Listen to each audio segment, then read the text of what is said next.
আসসালামু রহমতুল্লাহি ওয়া বারাকাতুহু। সম্মানিত দর্শক মণ্ডলী, আপনারা সকলে কেমন আছেন? আশা করি আল্লাহর অশেষ মেহেরবানিতে আপনারা সকলেই ভালো আছেন। সো দুবাই ইনফো নেটওয়ার্ক থেকে আপনাদের সবাইকে জানাচ্ছি স্বাগতম। আমার নাম আব্দুর রাহিম, আমি সংযুক্ত আরব আমিরাত থেকে বলতেছি। সো বর্তমানে আজকে যে বিষয়টা নিয়ে আলোচনা করব সেটা হচ্ছে আপনার ফ্যামিলি ভিজিট ভিসা।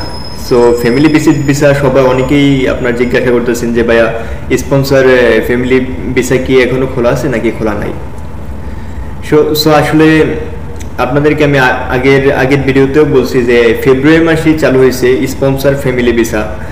সো এখনও সেটা খোলা আছে, আর বাকি যেই ভিসাগুলো আছে এখনও কোনো আপডেট নাই, সব কিছুই আপনার বন্ধ টোটালি। কয়েকটা নির্দিষ্ট ফ্রি জোন কোম্পানি ছাড়া দুবাইয়ের সকল কোম্পানি বন্ধ আছে। সো আশা করি বুঝতে পারছেন, আর কোনো আপডেট নাই। যদি ভবিষ্যতে কোনো আপডেট আসে তাহলে অবশ্যই আমার চ্যানেলে আপডেট হবে। সো আশা করি সবাই বুঝতে পারছেন। চ্যানেল সাবস্ক্রাইব করবেন এবং নিত্য নতুন ভিডিও পেতে অবশ্যই বেল আইকনটি ক্লিক করবেন। সো লাইক করবেন এবং একটি কমেন্ট করে দেবেন পরবর্তীতে কী নিয়ে ভিডিও নিয়ে আসা যায়। সো আজ এই পর্যন্তই। আল্লাহ হাফিজ, সবাই ভালো থাকবেন।